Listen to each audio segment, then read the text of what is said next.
Hey guys, and welcome back. This time I'm going to be talking to you about a specific topic, more about self-worth. What do you think that you're worth? Meanwhile, while I'm doing that, I'm going to be doing this illustration of a Pokemon, and it's just going to show you my process going from a sketch to pen and ink to watercolor. That'll be going on, and I hope you enjoy that. And if you would like to skip the art instruction part of it and just go right straight to the worth message, go ahead and jump to this timestamp right here.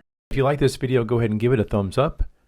I'm going to put the full version of this art process on my Patreon, so go ahead and check that out. I'll put the link down in the description below. Subscribe if you haven't already, and this probably will have some pretty good content in it, so go ahead and share this video with someone who you think might benefit from this information. I'm Kendall Stump, and welcome to the Stump Project.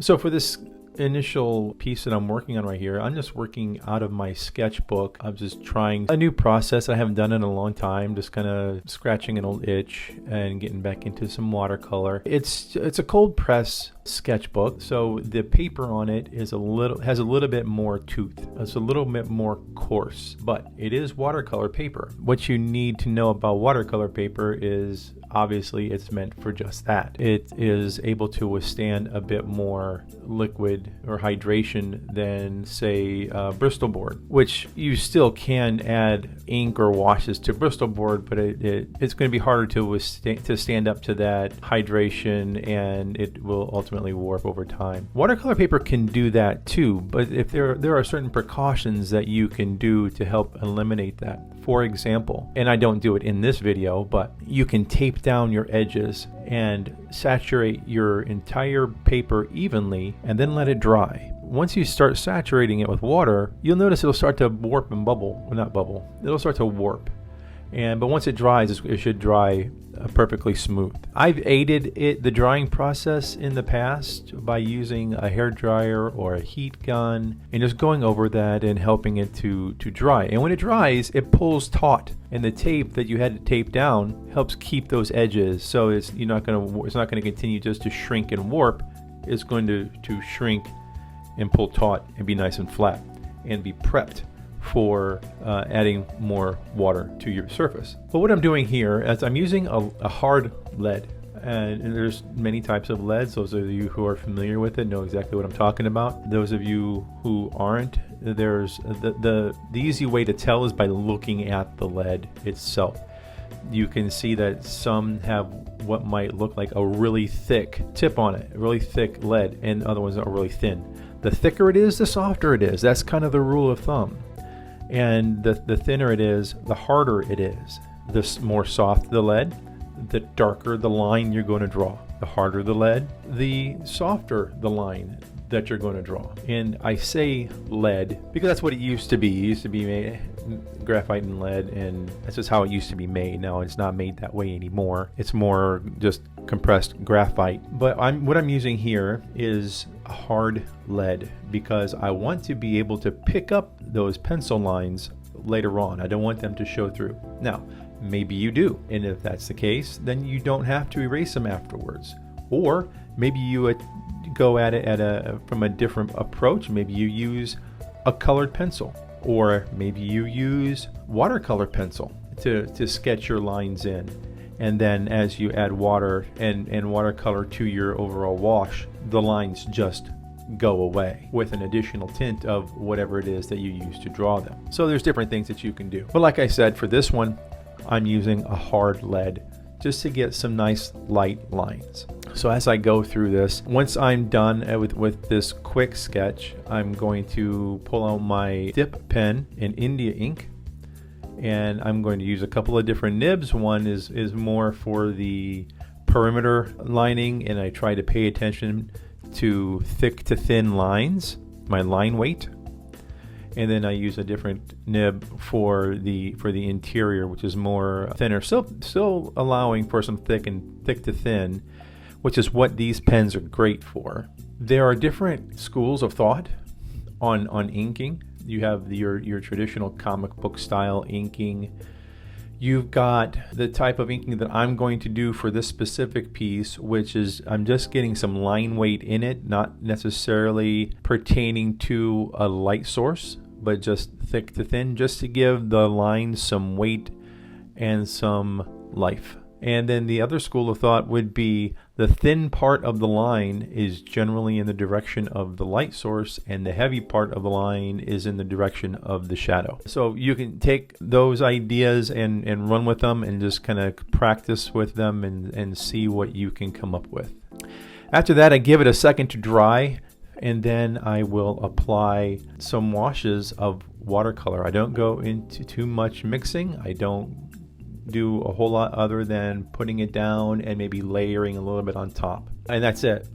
Everything else, I want just the line work to kind of say its piece, and then the color, the chroma on top of that. Not too much about value, not too much. There's a little bit, but not too much. I use watercolor, and a little bit later on I'll use a little bit of gouache. Now gouache is essentially an opaque watercolor. Another feature of watercolor and gouache is that they can be reactivated. So once they're on, just by adding some water, you can kind of reactivate them, bring them back to life a little bit, and to manipulate them a little further. Gouache is more susceptible to that than traditional or than regular watercolor, although there could be some exceptions to that rule, but that's what I found anyway, that gouache is easier. Like if you have a layer of dry watercolor down and you want to put another color of wet on top of it, and you just give it a few strokes,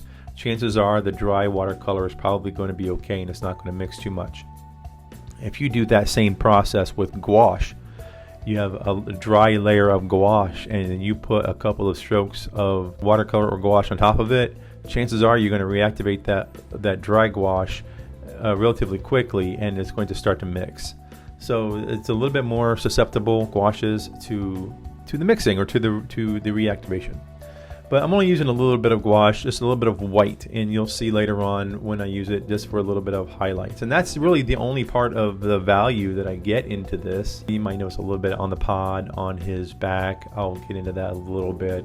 A little bounced light or on the edges or something like that. But I mean, nothing crazy. But one of the things that I wanted to talk to you guys about is how much are you worth when it comes to your art? So say, for example, you're going to get a job, or say, for example, you're going to do a commission. Let's use commissions for right now. There's a common idea that you are worth what you say you are worth. And to an extent, that's accurate. But we have to put that realistically. For example, you don't want to create a bunch of artwork and say that I'm going to exaggerate here and say that this artwork, each of these pieces of artwork are worth $1 million each, because that's what I feel that they're worth. Now, realistically, okay, fine, you put a price tag on it, $1 million each. If you're a business, you need to claim that as part of your inventory. So that's one downside, I guess. The other downside is anybody going to buy it for $1 million? Chances are I would probably say no. So then what does that make that actually worth? Well, realistically, we can say that it's worth what somebody's willing to pay for it. Now, what your idea in your head of what you want for it and what somebody is willing to pay for it could be two different things. One of the things that you have to do is to get a realistic assessment of what is this real value? How much is my work actually worth? Because if I wanted to post a piece that I thought was worth $1 million, but somebody only wanted to give me $50 for it, that piece is really only worth $50. It's not worth the $1 million. So we have to have a little bit of a reasonable expectation. But how can you figure out how much your work is worth? Well, we can get into a little bit of math. You don't want to work, in my opinion, you don't want to work for anything less than, say, $15, $20 an hour, somewhere around in there. That would be like the bare rock bottom minimum. If you see people who are selling their commissions for $5, $10 a piece. Those are the people who are grossly underselling themselves. They are grossly hurting the industry in which you're in. Don't encourage that. Don't support that, because you're just supporting bad behavior. And by doing that, then they're going to continue to do it, and that's just going to turn around and hurt you. All of us as artists. To back up, you have to start with how much time you're going to put into a piece. So this piece here that I'm drawing, from start to end, it took, now I edited the video obviously, but realistically it took me, I don't know, roughly 50 minutes to an hour, something like that to do. And that's going from the rough sketch to inking it, pulling up the pencils, putting in the watercolor. So if I say that it took me an hour, and if I want to work for $20 an hour, that's $20 worth of my time. That's just my time. That does not include any of the materials that I used. So you can calculate in there however much you want to for the paper that you put it on, the ink, the paint that you use, the brushes that you use, because brushes hit wear and tear. Eventually you're going to have to buy new brushes. So these are things to take into consideration that are often overlooked. Okay? So you start with your base time value. Add into that the materials that you used. And then that's going to give you your base. And then outside of that, you want to charge for your experience. So when you first start off, don't expect to make the same amount as someone who has been doing this for, say, 10, 20 years. For you to draw something as a new artist, it may take you 5 hours to do that one thing. Somebody who's been drawing for 10, 20 years, it might take them 1 hour. That speed has been afforded to them by their experience. Their experience allows them to charge more. So some people, when you're working with traditional art, you can factor in canvas size and just do a rough, like say $2 per square inch, for example. If you're working digitally, maybe you do the same thing. Maybe you do, you take your time plus your materials plus your experience and say, how do you figure out your experience? Maybe it's a multiplier. And what I mean by that is maybe you add to your existing total, maybe like 0.2. So in other words, if your time is, we're just going to say $100 worth, your materials are, I'm just using numbers here, so these aren't necessarily accurate. I'm just using numbers for the sake of numbers.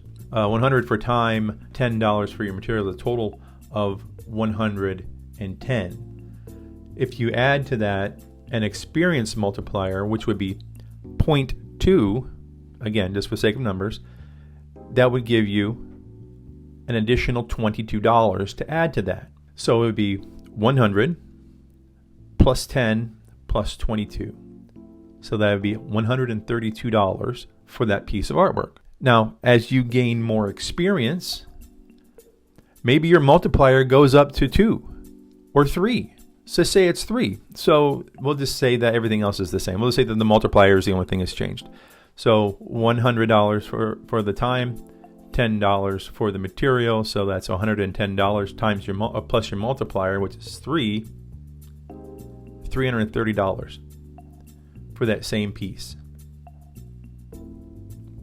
And I say that the time is the same, and remember I said that it might take you longer as a new artist than a more experienced artist. Well, as a young artist or a new artist, you're going to charge a lower dollar amount per hour. A more experienced artist may charge $30 an hour, $40 an hour. I mean, that could be what they determine their hourly worth to be.